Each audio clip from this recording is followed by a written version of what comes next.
Hey everybody, welcome to the No Pants Required podcast. I'm your host, Jen Mann, and today I am wearing my sassiest camouflage pants because camouflage is a neutral. I will fight anybody on that topic, 100%. My guest for this episode is Zibby Owens. Zibby Owens is the creator and host of the award-winning podcast, Moms Don't Have Time to Read Books, one of Oprah.com's favorite book podcasts 2 years in a row. She is the CEO and founder of Moms Don't Have Time Too. Zibby has formed a media company that includes multiple podcasts, publications like Moms Don't Have Time to Write, and other communities designed to help moms.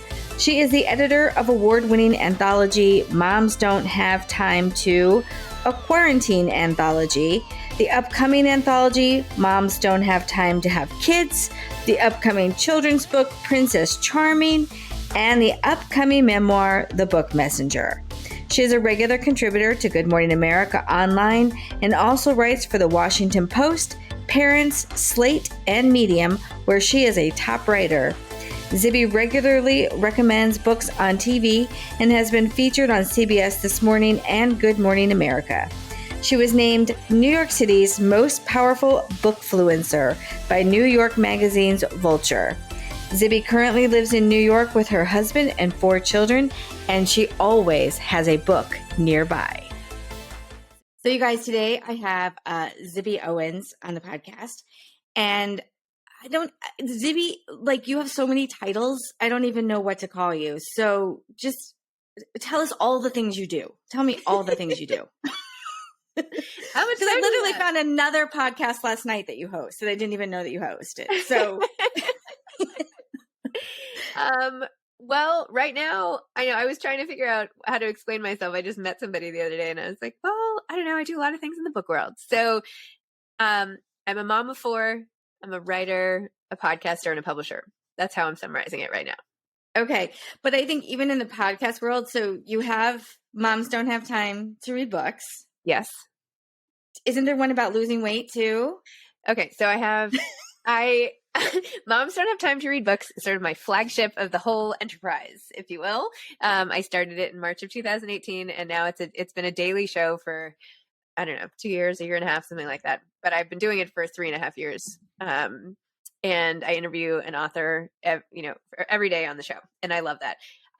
After the pandemic, or actually in the middle of the pandemic in last September, I had gained some weight and was upset about it on Instagram, and a lot of other people agreed. So I decided to start Moms Don't Have Time to Lose Weight. And so I did that podcast for a year and also had this little group. And then I decided, you know what? I'm not going to worry about this anymore. So I stopped it. But yeah, I did that for a year. And I do have another podcast called Sex Talk with Zibby and Tracy, which that's the one I found last night. Oh my gosh. We have so much fun. It's like my best kept secret. It's not even really a secret. It's actually viral on TikTok, which is sort of embarrassing because we do all these little clips, and oh my gosh. Somebody my son was friends with was like, you showed up on my For You page on TikTok. And I was like, oh no. So I also co-host that show, but that's a Q&A show where we get anonymously sourced questions from the website and I just say them out loud and Tracy answers them. And we have this funny dialogue because I'm super shy and she's totally out there. And it's just I'm like, why do I do this? I don't know. I have so much fun. So yeah, because that was the one I found last night because I was doing some research for today. And when I Googled you, that came up as well. And I was just like, oh, what is this sex talk? And then it said you got banned from TikTok for it. Yeah. So I don't know. We've been having trouble because, and honestly, it's so tame. It's really nothing bad at all. Our TikTok is @with Zibby and Tracy, and I don't know why they just keep blocking all our videos, and it's not explicit. There's no cursing. There's nothing X-rated in the slightest. A lot of it is relationship advice and things that people worry about and talk about and whatever. But for whatever reason, 3 out of 4 get banned, and then we have to. Anyway, it's been a whole thing. Well, I found you through Moms Don't Have Time to Read Books. And I first, I think, started following you on Instagram and kind of reading your recommendations and sort of your updates on your life. And then I started listening to your podcast. And then when I started thinking about doing this podcast, I realized that you release an episode every day. Yeah. What? Like I'm sitting here I'm trying to do one a week and it is overwhelming. You know, how do you find the time? In fact, we had to reschedule this because you had double booked yourself. Yeah, sorry about that. Didn't double book. I just didn't know this would be the length it was. So right, there you go. Yeah, right. I did have a little time. I didn't start doing a podcast 7 days a week, right? I started doing it once a week. And I remember talking to a podcast network at the very beginning, and they're like, well, you know, if you were to join this network, you'd have to do it twice a week. And I was like, ooh, twice a week. I don't know if I can handle that. I don't know. That would change my life. You know? So it's been a gradual process. I mean, when I say I've been doing it 3.5 years, I've been like eating, sleeping, breathing, doing this. So I've gotten a lot better at doing a lot of the things that I do because I've had so much practice. Like I can read a book now and like so fast because I've been just like constantly reading. Well, that's the thing too. Yeah. Like you have all authors on your podcast. Yeah. You read and you've read it. I mean, it sounds like you've read the books. At least if you haven't, you're doing a pretty good job faking it. But when are you reading all these books? And I see your stacks, you know, you'll put pictures on social media right here. I feel like I should turn my screen, but like I have like piles now here on the floor. I don't finish every book, but I definitely read every book. I don't read all the pages. I don't get to the end of every book, but I can speed read a book now in about an hour, and get to and like look at every page. And for whatever reason, my brain now, because I do this so much, can like scan the whole. Like I open it up, I can scan both sides, like choo-choo, that fast, and it can like pick out what I'm really interested in. And then when I'm interested, I slow down and I stop. I read like that whole thing. Sometimes I have to back up and then I go like, it's almost like it's on fast forward. Like, you know, when you watch a movie, you get the whole movie, but maybe you miss a couple little things. Yeah. So. And I mean, do you read for pleasure at all anymore? Or my whole life is reading for pleasure. I mean, I pick all these books. So yes, I'm constantly reading for pleasure.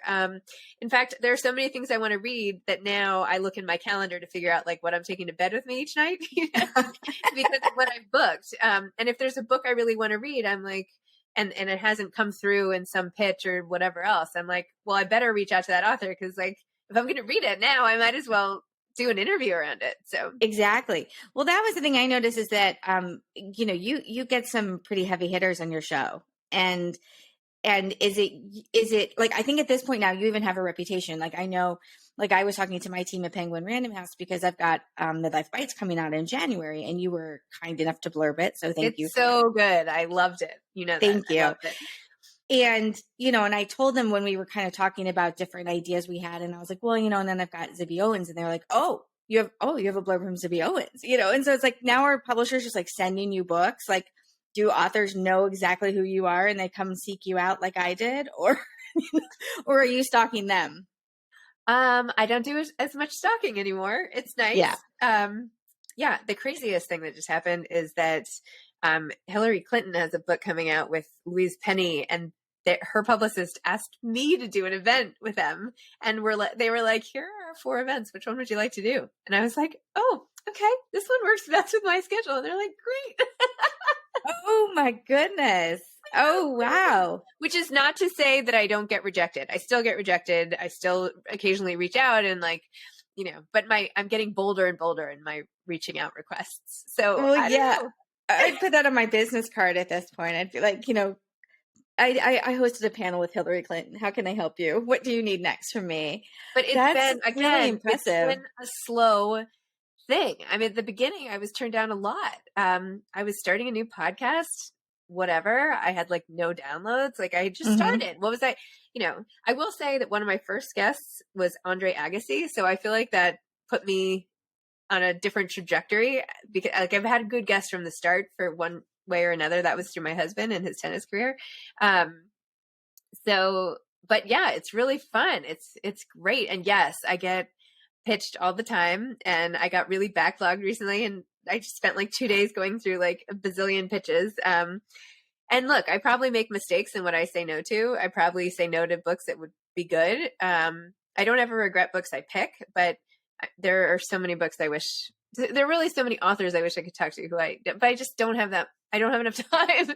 So Is there somebody on your wish list that you haven't reached out to yet that you want to reach out to still, or have you pretty much interviewed everybody you want to interview at this right now? no, I still have lots of people. But now, like, I want to interview Oprah. You know what I mean? Well, I bet Hillary Clinton has her number. I bet you could start there. There's still lots of people that I, you know, in the back of my head, I'm like, I want to go through, because some of my books I've had forever, like, and all the books that I've loved or have been meaningful to me, I want to go back and like talk to those authors. Yeah, like I would want to interview Judy Blume. Have you interviewed Judy Blume yet? You know what? No. And I tried with I haven't. I have to go back and try again. She said no. I would really like to interview Judy Blume. Yes, because I just feel like if you're a woman of a certain age, she was pretty important to you. She was growing up. Yep. You know? I was even reading like Summer Sisters when I was in my 20s or something, right? Yeah, So yeah, yes. In fact, I will follow up on that. Thank you for the reminder. Well, if you do interview Judy Blume, please just let her know that I'm a big fan. So. Oh, sure. I'll lead with that. Yeah, start with that. Just like, Jen just wants you to know. I was so excited even to talk to you. I mean, I've had your book, People I Want to Punch in the Throat. Like it's on my shelf, like facing out. And it's like, every time I walk by, I look at it and kind of like chuckle to myself. And then when you reached out to me, I was like, oh my gosh, this is amazing. So. Well, I like I said, I found you on Instagram and I just thought, who is this lady? She loves books way too much. We should be friends. And and when I sent you an email, I remember you did come back and you're like, oh, I wrote about, and you sent me like a review or something you'd written for People on the Throat. And somehow my Google alert had missed it because I'm pretty narcissistic and I have Google alerts set up for everything. So I won't miss any reviews. So I was like, I missed this one. So thank you. I'm so excited that we could like come together. I even sent Zibby a BFF necklace. I was going to wear it today, but I forgot. But because she's my new... I thought I told you like we were new BFFs and I could not believe when you actually sent me a necklace. I thought you were kidding. I opened it up and I was like, this is too much. I cannot believe it. I love it. Well, you know, Claire's still sells those. So what do you know?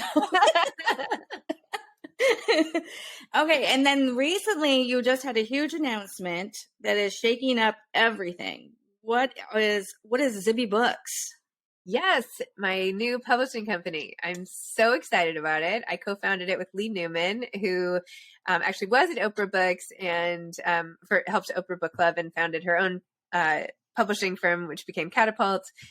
She's amazing. Now we have our own team and we're trying to change the way books are made to put authors like at the center of everything. And you have a whole lineup already. We do. We've got. You're doing 12 books? We're doing 12 books a year. We've acquired 7 already, and we just like started this. We announced the company 2 weeks ago, but I've been working on it for a couple months, getting everything ready. And I'm just really fired up. I mean, we're trying to change a lot of the pieces of the puzzle, right? And I've had a couple of books coming out or that have come out. So I've also now had experience not only talking to, 900 something authors, but my own 3 experiences at different publishing houses. So I have that to like add to the mix of things that either were great or that I could improve or whatever. So we're changing the whole model so that all of the employees get like equal profit sharing and that authors are part of that team and they get to go in equal share of the profit sharing. And we're recruiting sales ambassadors, like people who love books and who love their local indies who will help us and help. We have a traditional sales force too through Two Rivers, but also will amplify our efforts by, helping people get into the bookstore and selling books and doing events and like helping us on a really hyper local level. And we have like an independent bookstore advisory board and we're going to do 12 books a year, telling it like it is. Memoir and fiction. Great writing. Can't wait. And so is this sort of like you're an independent label or you're going to be under one of the big 5? Like this is your own thing, correct? Yeah. It's our own house, but we'd like to call it a home. Okay. And so you've published 3 books already with other publishers. Going forward, will Zibby Books be publishing your books as well? Or are you going to still? I don't know. I have 5 books in progress, and I'm like, I don't know. I needed to like take a little break. To be honest, I've always wanted to write this memoir, which is finally coming out next summer, July of 2022, from Little A. And that was like my goal all along, is to like get a memoir out into the world. And so I don't know. I haven't like thought past that. I also have 2 children's books and these 2 anthologies, but I don't know. It's a good question. I haven't even thought about it. Okay. And why was a memoir so important? We were trying to come up with a new title for it. And my brother's like, why don't you call it Third Try? Because I've been trying to sell this memoir in one iteration or another since 2004. When I was in business school, I started business school in 2001, September of 2001, and I lost my best friend on 9/11. She had been my roommate all through college and right after, and it turned my world upside down. That sounds like such a hokey way to say it, but it's true. It changed everything for me. And then over the next year, I lost 5 people, and since then have also lost other loved ones in traumatic and tragic ways. And all along the way, I've like had a lot of really good things happen. And, I'm very lucky in some ways. I'm very lucky. I've born into this wonderful family. There are a lot of things I haven't had to worry about. I'm very blessed. And yet I've known a ton of pain at the same time. And I just wanted to like get that story out. I've been like processing it for a long time. And also like, I wanted to include things about my divorce and how I've sort of remade my life. I mean, I didn't start any of this until after I got divorced at 40. I mean, it's like a lot. So I'm hoping with the book to inspire people, and, you can get over anything. And also just like, we're all down at our cores, the same emotional beings. And like, no matter what you have in life and all of that, it's like, love is love and loss is loss. And like, let's all just like, I don't know, get along. So anyway, I'm excited for that. We'll see what happens. And did you guys settle on a title that you can share? We're actually meeting about it. There's a final meeting today. The working title, it was titled at first The Book Messenger, but that's not right anymore. So our current title is Booked, but we'll see what happens. Okay. Very good. Well, I'm excited to read that one. That sounds really good. So you touched on a little bit where you just said, you come from a great family, you're very blessed, you have all these things going on, but you were also like, you were one of the hardest working people I've ever seen. like, I get tired just watching your social media. Like if you, like, you like, I'll log in from my bed and, checking my email, my 8 emails, and Zibby will be like, all set up. I've got 4 podcasts today and I'm editing a book and I've got to read this stack before bedtime. And then I pick up my kids and my dog needs this. And I just wonder, like, what motivates you? Is it the love of reading? Is it like meeting new people? What is pushing you to get up and do this every day, to make a podcast every day, read these books every day, to publish people's books? Like, what is pushing you? I love it. I just love it. I'm having so much fun. I mean, it doesn't feel like work. Now, I must say, like, the emails are feeling a little bit like work, because like I can sit all day, like, to keep on top of my emails, as I did like a couple days ago. I realized I have to be like at my computer, like I'm at the net, volleying, like responding all day. And if I do that constantly all day long, I can stay on top of it. But I usually can't do that. I mean, I'm going to go to pickup and I'm going to, hang out with the kids and drop the gymnastic. It's like a whole thing. So I get a lot done when I don't have the kids. What pushes me? I love it. I finally like found the thing that I feel like I was meant to do. It's something that comes from a place of just total joy and passion. And I'm like connecting with people and helping people. And I'm like a part of something bigger than myself. And it all has been like building and building. And I've always had like 8 zillion ideas of things to do. And it's so great that I can now do them. Like I've had so many ideas along the years that I haven't done. It's just great to be like, you know what, I think I'm gonna try this.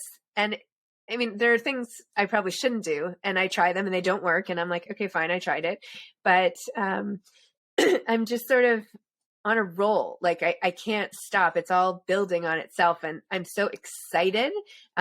So I get out of bed in the morning and I'm like, okay, go. Like literally, like grab the phone, go. And I don't know. I just can't. It's really fun and exciting. And I never know what's going to happen when I open my inbox. And I don't know. I'm just like really fired up. But yes, I work really, really hard. I mean, I work all the time when I'm not all the time. Yeah. All the time. And that's the part that kind of always, you know, and I think people do that a lot at the beginning, like when, you know, it's like the whole, like you said, it's building right now. The iron is hot. Like you've got all this momentum. Do you worry about getting burnt out at all? Or do you think you can? Well, I mean, all these people are like, I feel like I get these cautionary DMs all the time, like, hope you don't burn out. And I'm like, thank you. I mean, I hope I don't burn out too. I have to say, like, I get really tired sometimes, especially when my kids don't sleep, which happens a lot. I do. I get run down and I have been feeling a little overwhelmed lately, but then things happen. Like I had to go to a funeral this morning and it was all about this family friend and this man I've known for a long, long time who just brings joy to everyone's life and like always makes people feel better and always had a smile on his face and just like touched people. And it just like that is what it's all about. It's like our connections with each other. And like, I don't know. It just, it like refueled me again. Great. Well, and I think some of the things I've noticed too over just following you the last year or so, you're very open about exactly how you are feeling. You know, if you need a break, you say you need a break and you take that break. Like I've seen that a lot with you. You have dealt with, you know, this year you lost your mother-in-law and, you know, your grandmother-in-law and, you know, and there were several times where you would just be like, got to go recharge, got to go for a walk, got to go sit outside, got to do something. So I think you're cognizant of it. So I'm not sure that you'll burn out because I think you understand exactly what you can take. Probably. I think a lot of us can. If you're that type of person who constantly has 5, 6, 7 projects you're working on, you have to be able to know yourself well enough. And it kind of sucks that people are sending you these messages. No, I think they might be doing it out of concern, you know? Okay. I just like read into it because I'm paranoid. But I was gonna say that's the difference between you and I. You're like, oh, there's not a concern. I'm like, spite. You know? Yeah. Well, I don't know. I'm just saying that. But I mean, who knows?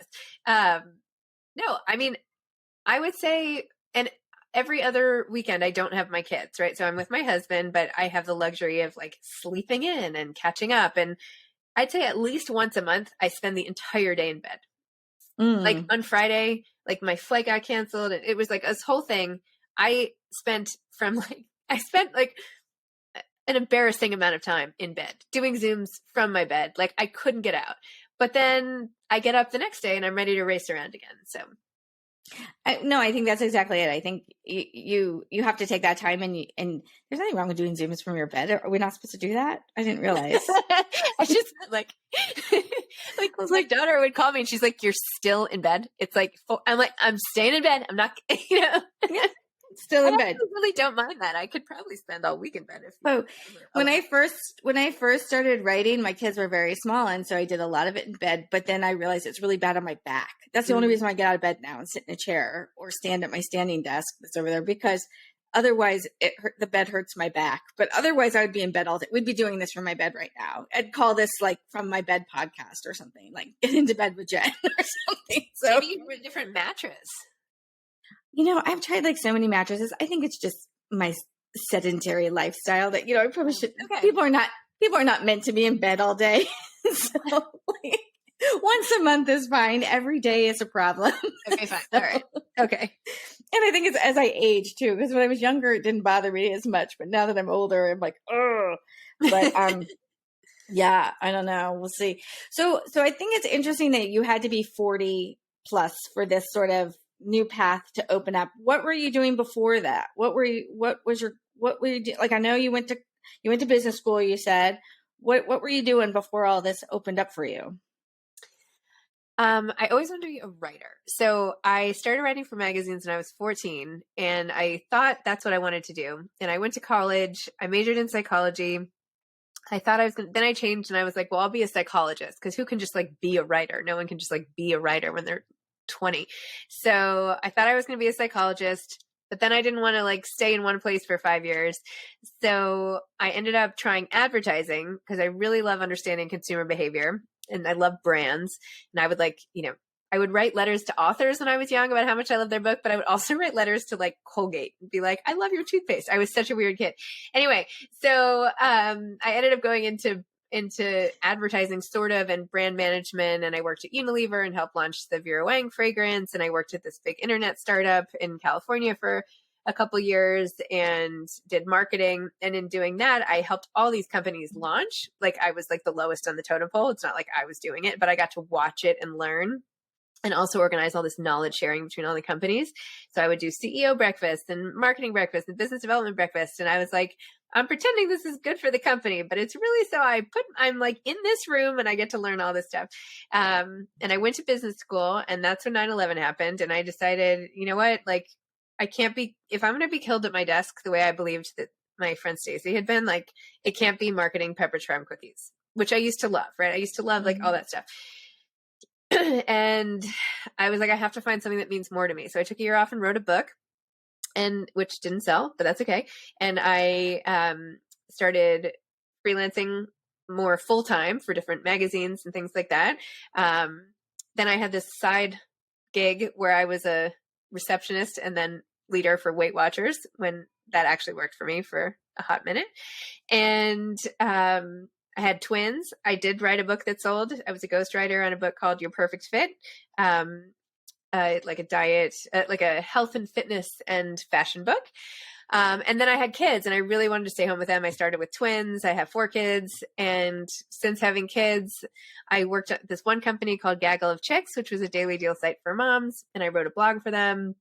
And then that's really it, aside from some writing. And I even wrote under a pen name for a while. So I was at home. And then I got divorced, and all of a sudden I had all this time. I had time on the weekends, and I was not happy about that. I mean, I was happy in that I could like go off with my new paramour, who's now my husband, but I missed my kids so much. I was having a really hard time. And so I got reacquainted with books. I had this therapist at the time who was like, you love reading. You'll never be lonely with a good book. And I was like, that's true. So I got way back into reading and writing. And I was like, I really want to try to sell this memoir again. And then a friend said, you should start a podcast. And I was like, what's a podcast? And literally that's how this whole thing started. Wow. So that's a crazy story, though. I love that, though, that you had sort of, but it makes sense that you have this advertising marketing background, because I do think you're very smart the way that you, that was the thing I noticed. I'm always, selfishly, I am the person who, of course, I love other authors and I love what they write and that kind of thing. But I'm also I follow a lot of authors because I like to see what they're doing marketing wise, because when I'm coming out of, I have a foot in self-publishing and traditionally published. And we all know that it doesn't matter where your book is coming out from. You're going to have to market that book. You're going to have to try to help sell that book. And so I'm always sort of watching other authors to see what works for them and what they're doing, what they're trying, because, that's the thing. If we're not trying new things, it's not going to work. And so, and one of the things I had noticed was that you have a very strong brand. Like your branding is everywhere and you're really good at that. And I was like, which I am not. And so I was like, oh, that's awesome that she has all that. So that makes a lot of sense, because I'm always sort of curious where people are getting, kind of where they get their, what they have there as a background to get them there. Because I'm like one of the few people I know that, I have a degree in creative writing and political science, and I've used it my whole life, and I don't know anything about selling. So, and then I had to go sell real estate, and that's what taught me how to sell. But I still don't know how to sell books. I'm always like, I don't know how to do that exactly. I've lucked into it. So I'm always sort of watching, and because I feel like you can learn from what other people are doing. It doesn't necessarily, you're not reinventing the wheel. So why can't we all figure it out together? I mean, and I love that you are a champion of books. Yeah. That's sort of how I describe you. Like, I think, because one of the things I saw, so, the other thing I do, and it's embarrassing to admit, but everyone knows this now about me. I think that I go deep into rabbit holes. Like, I will go back to the beginning of your Instagram if I find you and I find you interesting. And one of the things I think I saw was like, did you used to hold like book fairs at your house? Yes. Thank you for bringing that up. I'm like super jealous on so many fronts. Like, one, I would like to go as a reader, and two, how does an author get her book on your book fair table? Okay, so this is one of the things I started at the beginning. I started the podcast, and then a few weeks later, one of my first guests, who was Dani Shapiro, who's like one of my favorite authors ever, who I was like, would have been on my wish list. She was on my wish list. And then I happened to run into a friend who was like, oh, anyway, they put us in touch. And she was like, you should do like a salon. I've been to a salon. Like, there's this one I've been to before. You should try to, I'd be happy to come be your guest. And I was like, great, let's do it.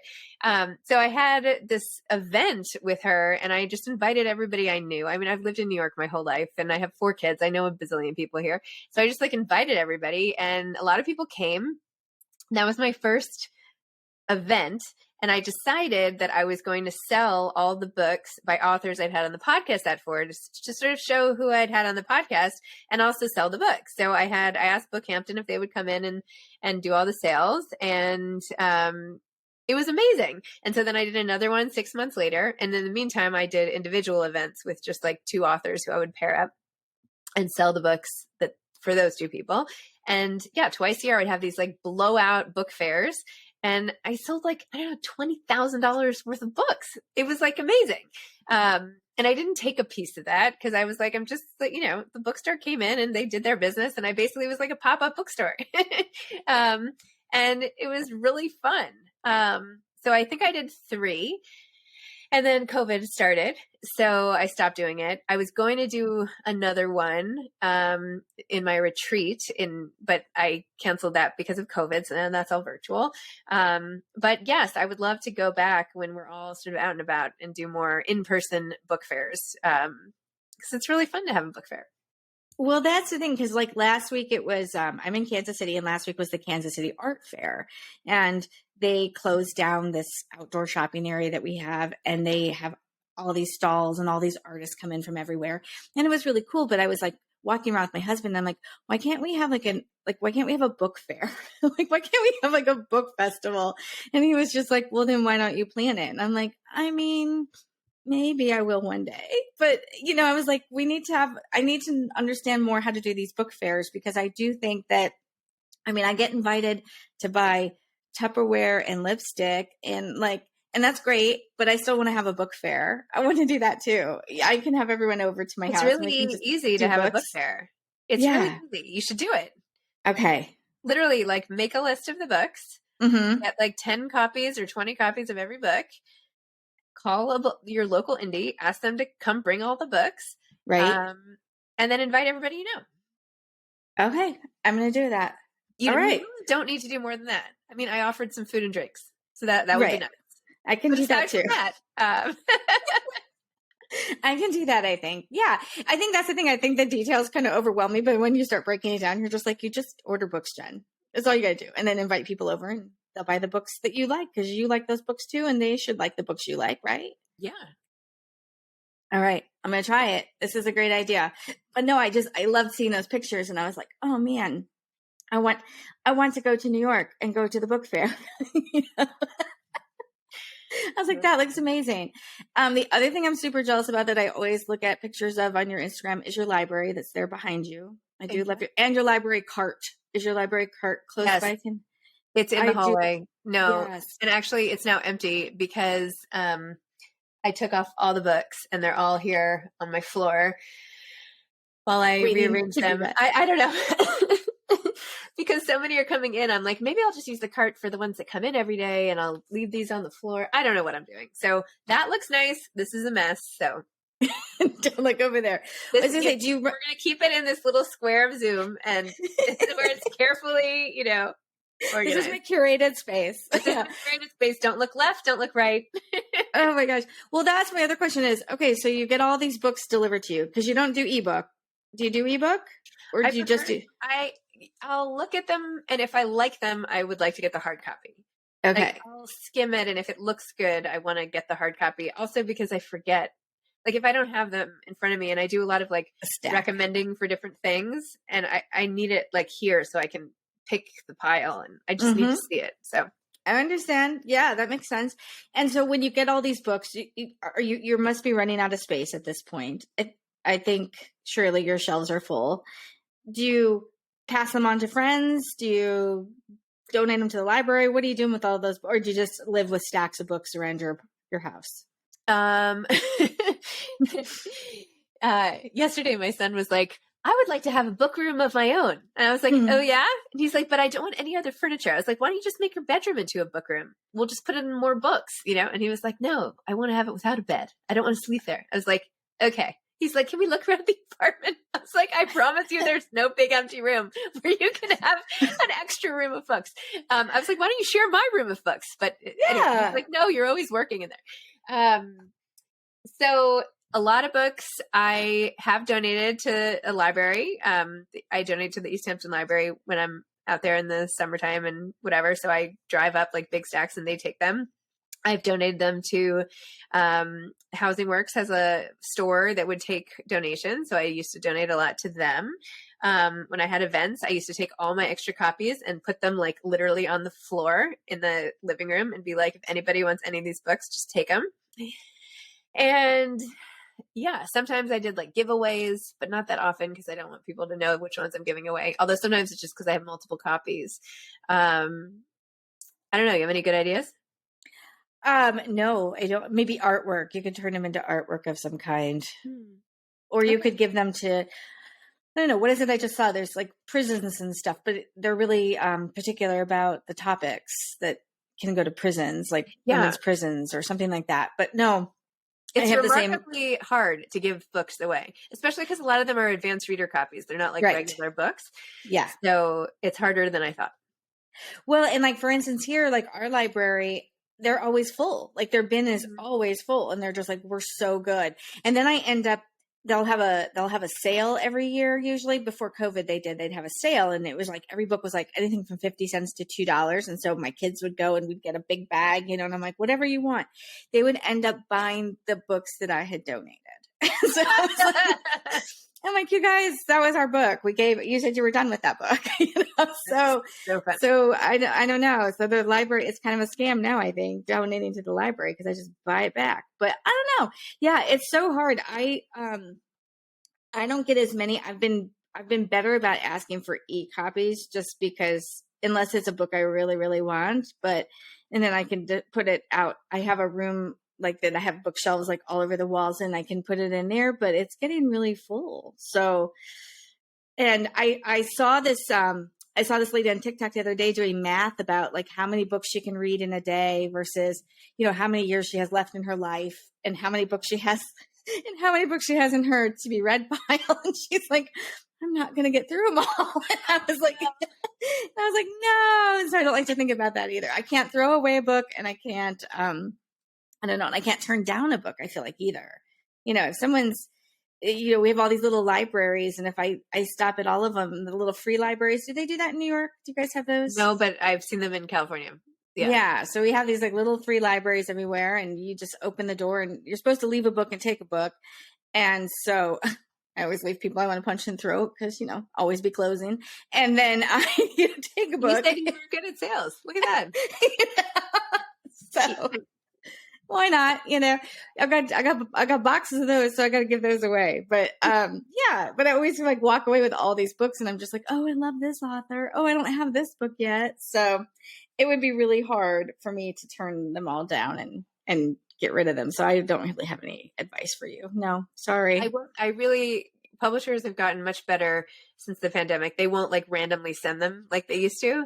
It's only on request. So the books that are coming in are generally ones that I'm probably going to do, or I was really thinking seriously about doing and decided not to. So yeah, that's good. That's good. So what are you doing? What are you working on now that nobody knows about? Like, what are you cooking up next? I do have something. I knew it. Yay! But I can't really talk about it because I haven't done it yet. Okay. But I just, I have this really cool thing that's coming that I'm really excited about. So in my spare time, I just like commissioned a logo for that. I love logos. I like order logos like people order shoes. I like love them. Yeah, shoes I don't care about. Clothes I don't care about.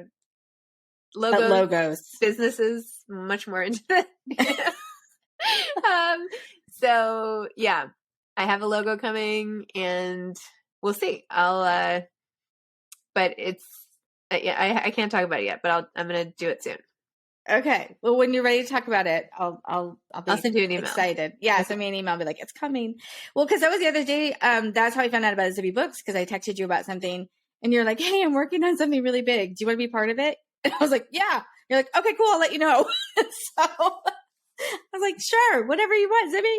But I think that, I figured you had something you were working on, but I'm not surprised you can't talk about it. But when you can talk about it, if you could talk about it, like I assume it has something to do with books. Yes.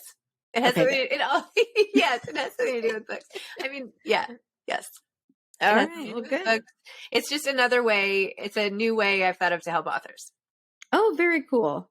Okay. Have you thought about doing, or maybe you already do. Do you have a book club yet? I do. You do. And where can I find your book club? Where can I join the book? Zibby's virtual book club. And I started it during the pandemic and it meets every other Tuesday for an hour. And we have 30 minutes of discussion. And then the author comes for Q&A for 30 minutes. In fact, you should come for Midlife Bites. I would love to. Thank you. Okay. Yes. Let's do that. Let's do that. Have your people call my people and we'll set that up. But yeah, that'd be great. I would love that very much. Is your husband supportive of all this, or does he think this is crazy? Oh my gosh.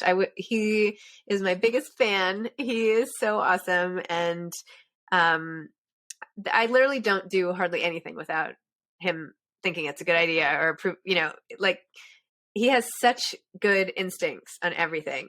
And I feel like we're a total team in this. Oh, that's great. Started his own company at the same time. It's called Morning Moon Productions, and he's actually filming a movie now, and it's very exciting and it's very cool. I mean, we both are like running, but I'll say something and he'll be like, well, I did it this way with my team. And I'm like, oh, that's a much better idea than how I'm doing things. So then I'll start doing that. So, yeah, he's great. Does he like to read though? He does not like to read. Oh, no. If there's a book that I think he'll love, that I really want him to read, I read it out loud to him. Wow. That's love right there. Do you ever, so he has a production company, he's making movies. Yep. So do you ever read a book and then you're like, hey, you should turn this into a movie? In fact, yes, he's optioned 3 books for my podcast. There you go. Yep. Oh my gosh. He optioned, you guys are like a powerhouse. And for a guy who doesn't like to read, that's pretty cool though, because then you can do all that part of it and then just tell him what, and then he can tell you what'll make a great movie. Exactly. And then you'll make sure he doesn't ruin the book. Yeah. Because you know how the movies always ruin the book? So you can be like, no, don't do that. Don't change that. I was watching, what was it? Is it 9 Perfect Strangers? Is that the one that's on Hulu right now? And I can't get into it. I'm just like, oh, they kind of butchered this book. I haven't watched it yet, actually, to be honest. Well, I'm having a hard time with it, but I'm going to get there. I'll get there. I'll watch it. So, okay. And Zibby, this has been really great. And I'm so happy you came on and told us all your deep, dark secrets. Well, actually, you didn't tell me your big secret, but when the big secret is ready, please let me know. It's not that big a deal. I don't want to blow it out of proportion. It's not like as big as my publishing company. It's just a little thing, but it is something I'm working on. Well, if it has its own logo, then to me, it's a big deal. Like I had to get a logo for this podcast and I don't even have a logo for people out of punch and throat. So, everyone just keeps giving me fists and I don't want a fist. So I got to find something else. So if you're a person who can do logos, let me know. Because I don't like the logos that people keep sending. I have a resource for you if you're interested. I will email you. Yes. Yeah. Because I need, I just don't like the logos that people are coming up with. They're not interesting enough for me, which is weird because I'm not a creative person. You have to go on 99 Designs and do a contest. Yes. Did you do that? I did that. And that's where, but you know what? That's where I found my cover designer, Jake, he does all my self-published books. And I found him there with my very first one. And he's amazing. Like he totally gets me, but he still can't, he's a really great cover artist, but he can't get the logo down. And so I got to find a logo guy or girl. a logo person, please. So I don't know. Well, anywho, enough about my logos. God. All right, Zibby, thank you so much for coming on. This was really fun. Where can everybody find you and follow you and see all the books that you recommend? Follow me on Instagram, and thank you for doing your rabbit hole experience. At Zibby Owens, ZibbyoWens, or go to zibbyowens.com, and it has everything there. All right. And what about Zibby Books? Zibby Books is there too? Zibby Books is under Zibby Owens. This was the big debate, but anyway, it's a page on my other site at the moment. Okay. But you can also access it by just going to zibbybooks.com. And can we pre-order the memoir yet? No, not yet. Okay. I know I shouldn't have talked about it so much. But if you follow me, I will be telling you all about it. And the moment you can pre-order, I will let you know. There you go. And you can always follow any author you like on on Amazon, because they will always email if somebody's got somebody new coming out. So I am on Amazon. You can follow me. Yeah. So you can follow her there, and then that way, but then you can pre-order it from anywhere you want to. So, but I should say I have a book coming out November 2nd called Moms Don't Have Time to Have Kids. And it's an anthology, and you can order that now. Pre-order that now. There you go. Yep. Moms don't have time to have kids. Mm-hmm. Moms don't have time to have kids. So pre-order that one now and get that one in November. And that one will tide you over until the memoir can come out. So, actually, then I have a children's book coming out in April called Princess Charming. You should get that one too. Yeah, that Princess you can pre-order. I know, it's crazy. It's crazy. It's like everything I've always wanted. I am overwhelmed. It's just amazing. You're living the dream, Zibby. Riding the wave until it comes crashing down. I'm just going to ride it. You're living the dream, and that's all you can do. Just keep going. I love it. So this was really fun. Please check out her podcast, especially if you were a reader. You will want to listen to her podcast. She interviews everybody, and she's really great. I'm interviewing you soon, right? We have that on the calendar, I hope. December. Okay. December. All right. Yeah. Yep. Well, and I get to hang out with you in December. I'm coming to visit you. So yes. So don't forget that, please. It'll be awkward when I knock on the door and you forget that I'm coming, but I will not, but yes, we'll circle back on that. All right. Well, fingers crossed that COVID allows us to do all that. And, but hopefully I'll see you in December, but if nothing else, I'll be on your podcast in December. So great. Thank you again. And I will talk to you later. Goodbye. Bye, Jen. Thanks for listening and subscribing to No Pants Required with Jen Man. Don't forget to follow me on social media and subscribe to my newsletter at jenmanwrites.com. My newest book, Midlife Bites, Anyone Else Falling Apart, or Is It Just Me?, will be out in January, but it's available for pre-order everywhere books are sold.